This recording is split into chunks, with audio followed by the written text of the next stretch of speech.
పంటల దిగుబడి ఆరోగ్యవంతమైన నారుమడి పెంచడంపైనే ఆధారపడి ఉంటుంది. అధిక దిగుబడులు పొందడానికి నారుమడి దశలోనే రైతాంగం శ్రద్ధ వహించాలి.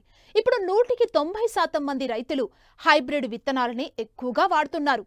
వీటి ధర కూడా ఎక్కువగానే ఉంటుంది. కాబట్టి ప్రతి విత్తనాన్ని మొక్కగా మలిచేటట్లు చూసుకోవాలి. కానీ చాలా వరకు సంప్రదాయ పద్ధతిలోనే నారును పెంచుతున్నారు. కొంతమంది ప్రోట్రేలలో నార్ల పెంపకం చేపడుతున్నారు. రబీ కూరగాయలు సాగు చేసే రైతులు నాణ్యమైన నారు అందిరావటానికి ఎలాంటి యాజమాన్య చర్యలు చేపట్టాలో సూచిస్తున్నారు ఆముదాల వలస కృషి విజ్ఞాన కేంద్రం శాస్త్రవేత్త హరికుమార్.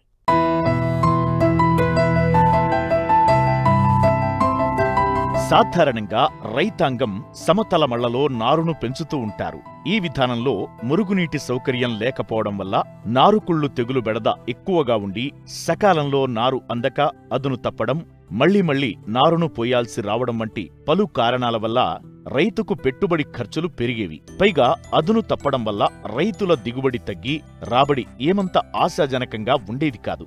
ఎత్తుమళ్లలో నారు పెంపక విధానం ఈ సమస్యలను కొంతవరకు అధిగమించినా చీడపీడల ఉధృతి ఎక్కువగా ఉండటంతో ఈ మధ్య కాలంలో ప్రోట్రేలలో నారు పెంపక విధానం అమిత ఆదరణ పొందుతోంది. అందుకే చాలామంది రైతులు షేడ్ నెట్లు, పాలీహౌజ్లు ఏర్పాటు చేసి కూరగాయల నారు మొక్కల పెంపకం చేపట్టి రైతులకు అందిస్తూ మంచి లాభాలు పొందుతున్నారు.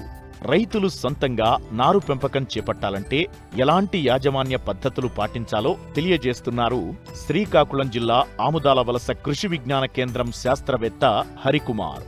ముఖ్యంగా ఏంటంటే రైతు యొక్క మనుగడ పెరగాలంటే నారు అనేది ప్రధాన పాత్ర అనేది వహించడం జరుగుతుంది. షేడ్ నెట్లలో నారు పెంచుకోవటం ద్వారా రైతుల యొక్క దిగుబడి పెరగడంతో పాటు నాణ్యతతో కూడిన దిగుబడులను తీసుకోవటం, దాని ద్వారా అధిక ఆదాయం పొందేదానికి అవకాశం ఉంటుంది.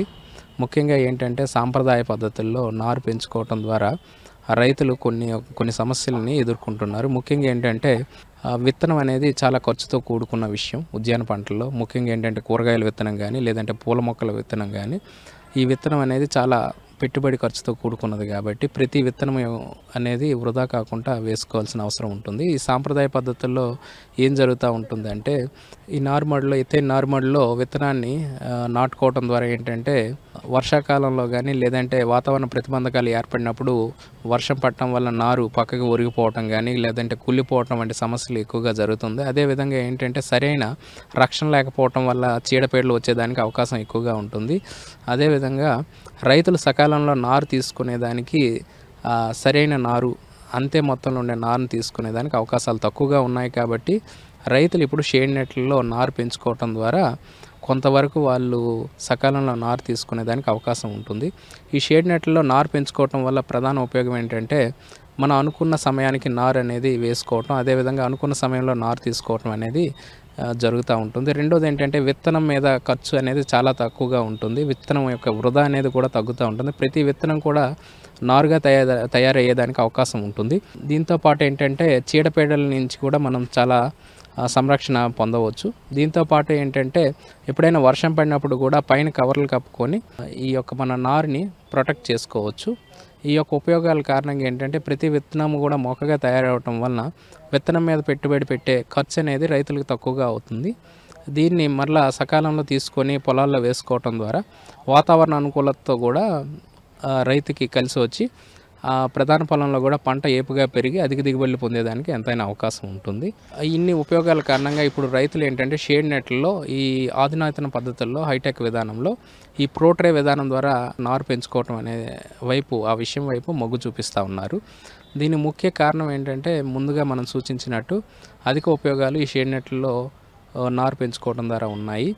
ముఖ్యంగా ఏంటంటే ఏ పంటలు మనం షేడ్ నెట్లలో పెంచుకోవచ్చు అనే దాని విషయానికి వచ్చినట్లయితే ప్రోట్రేలు అనేవి 2 రకాలుగా ఉంటాయి. అందులో ముఖ్యంగా ఏంటంటే చిన్న గుంతలో ఉన్న ప్రోట్రేలు ఉంటాయి, అదేవిధంగా పెద్ద గుంతలో ఉన్న ప్రోట్రేలు ఉంటాయి. చిన్న గుంతలో ఉన్న ప్రోట్రేల్లో మనకి ఈ సొల్నేషియస్ కూరగాయలకు సంబంధించినవి అంటే టమాటా కానీ, వంగ కానీ, మిరప కానీ, బంతి కానీ ఇట్లాంటి కూరగాయలు పూల మొక్కల్ని మనం ఈ చిన్న గుంతలో ఉన్న ప్రోట్రేల్లో వేసుకునేదానికి అవకాశం ఉంటుంది. అదేవిధంగా పెద్ద గుంతలు ఉన్న ప్రోట్రేల్లో ఈ పసుపు కానీ, అల్లం కానీ, అదేవిధంగా బీర కానీ, కాకర కానీ ఇట్లాంటి తీగజాతి కూరగాయలు పెద్ద విత్తనాలు ఉండే వాటిని మనం వేసుకునేదానికి అవకాశం ఉంటుంది. ఇలా వేసుకున్న తర్వాత ఏంటంటే మనకి 4 నుంచి 6 వారాల్లో నారు అనేది తయారయ్యి ప్రధాన పొలంలో వేసుకునేదానికి అవకాశం రైతులకు కుదురుతుంది. నారు ప్రోట్రేల్లో వేసేటప్పుడు ఏంటంటే మనం మాధ్యం అనేది కూడా చూసుకోవాలి. ప్రోట్రేలు నింపేటప్పుడు మనం ఈ కోకోపీట్ అదేవిధంగా వర్మి కంపోస్ట్ అనే మిశ్రమాన్ని 1:1 నిష్పత్తిలో ఇది సగం అది సగం కింద తీసుకొని కలుపుకొని ప్రోట్రేల్ని నింపుకోవటం అనేది జరుగుతూ ఉంటుంది. నింపుకున్న తర్వాత మన ఈ యొక్క ప్రోట్రేల్లో మధ్యలో చిన్న గుంత తీసుకొని అందులో మనం విత్తనాలు నాటుకునేదానికి అవకాశం ఉంటుంది. ఈ విత్తనాలు నాటుకున్న ప్రోట్రేలను ఒకదానిపై ఒకటి ఒక 10 ట్రేలని దొంతులుగా వేసుకొని 1 నుంచి 2-3 రోజులు మనం ఉంచినట్లయితే లోపల హీట్ అనేది జనరేట్ అయ్యి మొలక అనేది బయటికి రావటం జరుగుతుంది. ఈ మొలక వచ్చిన తర్వాత ఈ యొక్క ప్రోట్రేల్ని ఈ షేడ్ నెట్లో ఉండే బెడ్ల పైన మనం పరిచినట్లయితే మనకి 25 నుంచి 40 రోజుల్లో నారు అనేది తయారవటం జరుగుతూ ఉంటుంది. మనం ఇక్కడ పోషక యాజమాన్యం చేపట్టాల్సింది ఏంటంటే స్వతహాగా ఈ కోకోపీట్లో పోషకాలు ఉండవు కాబట్టి మనం బయట నుంచి 319 అనే మందుని మనం 5 గ్రాముల లీటర్ నీటికి చొప్పున మనం 12వ రోజు 20వ రోజు అంటే 2వ వారం 3వ వారంలో మనం ఈ మొక్క పైన పిచికారీ చేసేటట్టు చేసుకోవాలి. దీనివల్ల ఏంటంటే పోషకాలు మొక్క కింద ఏపుగా పెరిగేదానికి అవకాశం ఉంటుంది. రెండవది ఏంటంటే నారుకుళ్ళు వచ్చేదానికి అవకాశం ఉంటుంది కాబట్టి 13వ రోజు అదేవిధంగా 21వ రోజు ఈ యొక్క కాపర్ ఆక్సీక్లోరైడ్ అనే ద్రావణాన్ని 3 గ్రాముల లీటర్ నీటికి చొప్పున కలుపుకొని ఈ యొక్క ద్రావణాన్ని మనం మొక్కలపై పిచికారీ చేసుకున్నట్లయితే ఈ నారుకుళ్ళు కానీ లేదంటే వేరుకు సంబంధించినటువంటి ఎటువంటి కుళ్ళు కూడా రాకుండా ఉండేదానికి అవకాశం ఉంటుంది. ఎకరానికి దాదాపుగా ఏంటంటే 12,000 నుంచి 15,000 మొక్కల నారు అనేది కూరగాయల్లో పడుతూ ఉంటుంది. దీనికి ఏంటంటే చిన్న రైతులు ఏంటంటే ఒక 15,000 రూపాయలతో వాళ్ళు వెదురు బొంగులతో కానీ లేదా వెదురు కర్రలతో కానీ ఈ యొక్క షేడ్ నెట్స్ తయారు చేసుకొని వేసుకోవచ్చు. దీని ద్వారా ఏంటంటే వాళ్ళు ఒక 60 స్క్వేర్ మీటర్లో ఒక 15,000 మొక్కలను వేసుకొని ఒక ఎకరానికి సరిపోయే నారును పొందేదానికి అవకాశం ఉంటుంది. పెద్ద మొత్తంలో రైతులు ఈ యొక్క షేడ్ నెట్లు ఏర్పాటు చేసుకోవాలంటే ఒక 5 నుంచి 6 లక్షల దాకా వాళ్ళు వెచ్చించినట్లయితే షేడ్ నెట్స్ అనేవి తయారు చేసుకునేదానికి అవకాశం ఉంటుంది. వీటితో పాటు పాలీ హౌసెస్ ఇవి కూడా నిర్మించుకొని నారుతో పాటు మొక్కల్ని కూడా పెంచుకునేదానికి అవకాశం ఎంతైనా ఉంది. కాకపోతే రైతులు ఈ షేడ్ నెట్లలో కూరగాయలు పెంచుకోవటం ద్వారా ఈ యొక్క చాలా వరకు పంట దిగుబడిని దాంతోపాటు పెట్టుబడి వ్యయాన్ని తగ్గించుకోవటం అదేవిధంగా దిగుబడితో పాటు ఆదాయాన్ని కూడా పొందేదానికి అవకాశం ఎంతైనా ఉంది.